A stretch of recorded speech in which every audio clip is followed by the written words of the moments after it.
Hey guys, how's it going? And welcome back. We've got the 11-inch iPad Pro 4th generation with the M2 processor in it. And I gotta tell you, am I ever impressed so far? Though this is not a review, this is just a first impressions. And so far, like I said, very impressed, money well invested.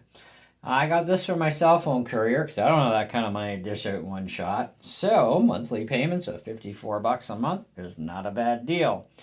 Now, this is the 128 gig version.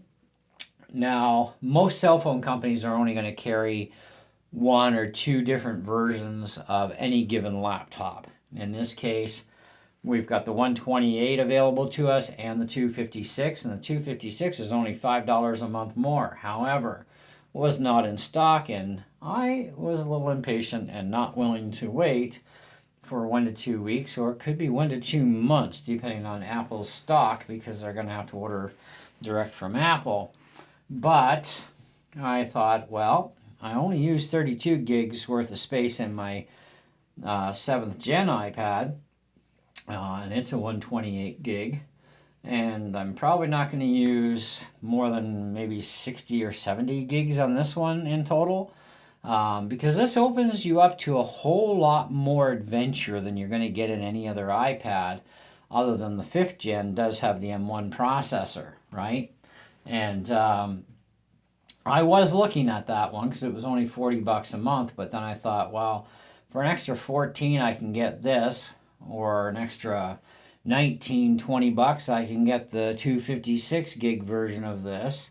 But I'm like, okay, well, I'll go with the 128 route, and besides, I don't know how far I'm going to take things with this, but at least I know I got enough cookie power that this thing's going to last for the long haul.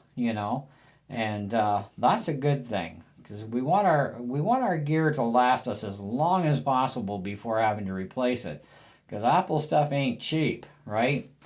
Anyways, you want the best, you pay for it. That's all there is to it. However, this thing does have some very, very nice features.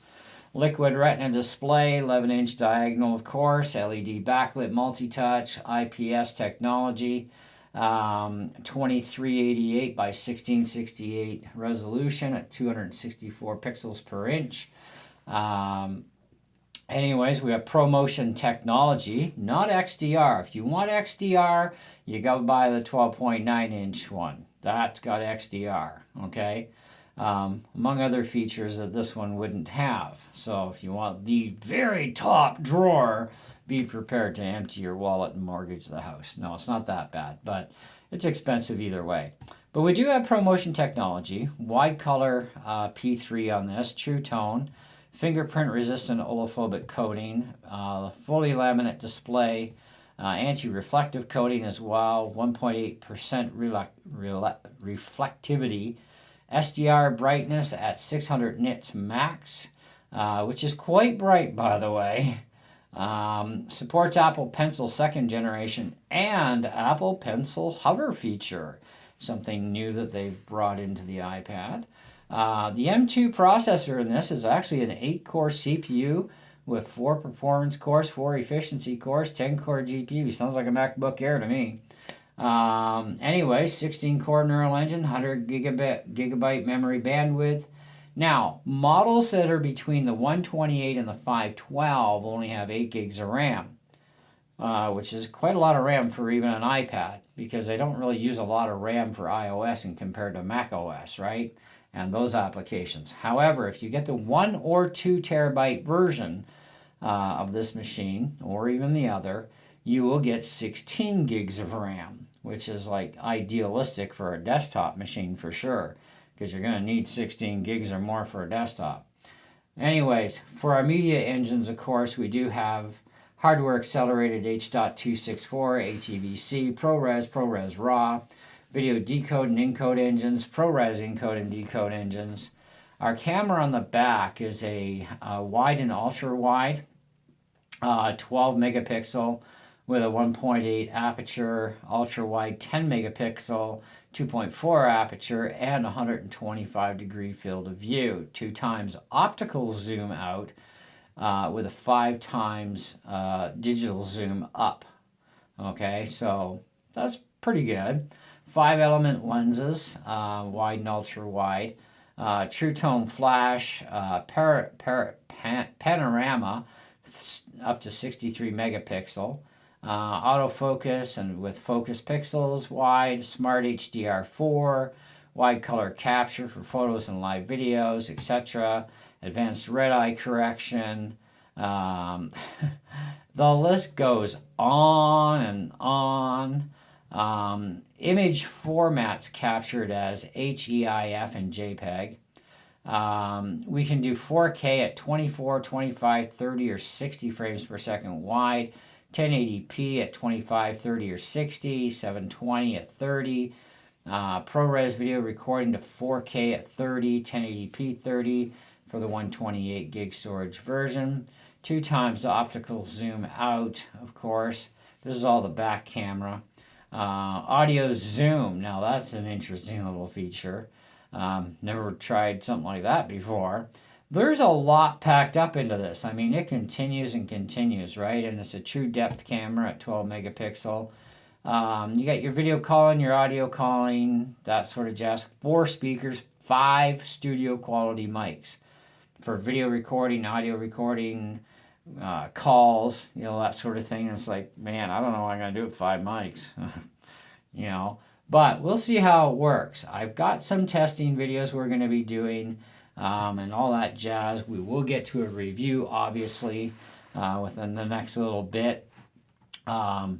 It's Wi-Fi 6E in this as well, and 5G, sub 6 gigahertz, they say. Gigabit LTE, of course. The list is endless, right? It goes on and on. It even has the SIM slot in mine. I've got the Wi-Fi cellular version, but it also has an eSIM that you can use instead if you wanted to. That's a little different setup to get that going. LiDAR scanner sensor, accelerometer, barometer, ambient light sensor, 3-axis gyro, Face ID. I like the Face ID on this. It's really nice, and it works just like that. Just boom, easy. So really liking that part. And you can use Face ID now to get into your bank account as well, which is that's sweet. I like that. That's better than typing in a password and all that jazz, right? Plus you can use Face ID for all kinds of stuff, But now the charging system. Okay, this is Type-C port kind of connection, but it's actually a Thunderbolt USB 4 port with support for charging, DisplayPort, Thunderbolt 3 up to 40 gigabit, USB 4 up to 40 gigabit, USB 3.1 Gen 2 up to 10 gigabit. You can support one 6K display at 60 hertz on this thing. I've got a 4K 60 hertz. We're going to have to try that stuff out, of course. The list goes on and on, of course, what you can do. Full out specs are on Apple's website, so you can really read up more on this. All models get up to 10 hours of surfing the web on Wi-Fi or watching video. Of course, charging via power adapter or USB computer hookup. Wi-Fi and cellular models, which is mine, it's dual. You get up to 9 hours of surfing the web using the cellular data network. And of course, it does come already packed with iOS 16. You will need to upgrade your iOS right away to the most current 16.6 as of the time of this video. Can't wait to see iOS 17 in action. That's going to be cool. So anyways, so far I'm pretty impressed with this thing. I think it's quite the machine. If I could have gone into the 12.9, I probably would have, but I think the 12.9 for me is a little bit too big. And besides, I don't want to carry around 500 pounds of stuff when I'm going back and forth to church, because I use OnSong on this for my lyric scrolling for church, and when we do other events where there's music involved, I use OnSong, and so I need the thing to be compact enough to fit in my guitar bag and everything else and not be an issue. So this works. My case and my glass screen protector came in today in the mail, so I've got my stuff on there. I got my case and my screen protector, both from ESR. And I actually had an ESR iPhone case once, which is exactly the same as this, but for an iPhone. And it's very inexpensive, but it works absolutely great. So I do like it. Now, they do have a slightly risen up area here to help protect your cameras. But I think I'm going to invest in, they have also from ESR a tempered glass piece that goes over the top, the whole unit in here. And that'll protect it even more so. Like I said, I'm trying to keep things compact. And because I'm not sure if I'm going to go Apple Pen or not, I kind of went with this case first, right? Or the Apple Pencil, sorry. If I do go for the Apple Pencil, then I'll be changing cases. And I have one picked out already because I found, like, so far, one case at least that doesn't have a protector on it already. It has the ring, right? But it doesn't have that plastic screen protector garbage. I've already got glass on here. I don't need extra. But I did find one, and it even has the outside piece where your Apple Pen can clip into. And I thought, well, that would be great if I get the Apple Pen, because then I would be changing the case, because I always want to make sure that my pen is with my tablet in case I need it. And for a lot of things, that pen, or pencil, sorry, I keep saying pen. Looks like a pen to me. Anyways, it makes it a lot easier for some navigating when you're using the Apple Pencil as opposed to just bopping your finger around stuff. I mean, right now I've got a mouse attached to this thing, and, yeah, let's get rid of that. Let's get rid of that. Can we get rid of that? Probably not. All of that, I got face messages coming in already. Anyways, let's get rid of that. Get rid of that. We got to swipe up. We don't have much of an option there. Even with a mouse, I mean, we will get side swipe, which is fine. We'll get scrolling up and down through websites. That's not a big deal. We can do all that sort of thing. Up and down. And I'm using an Apple Magic Mouse for this because it's the only way to get the side-to-side stuff if you've got pages enough open for that. But everything just works like really super fast. That's pretty good. And there's our Apple Pencil 2nd generation for this thing at 169 bones Canadian. Woohoo! Or you can finance it for $56 a month. Who's going to finance an Apple Pencil? I mean, seriously. I'd be saving my pennies, which I'm going to. You know what I mean? It's like, there's some things that you just don't finance, okay? Like, under that kind of money, no, you don't finance that. This is craziness.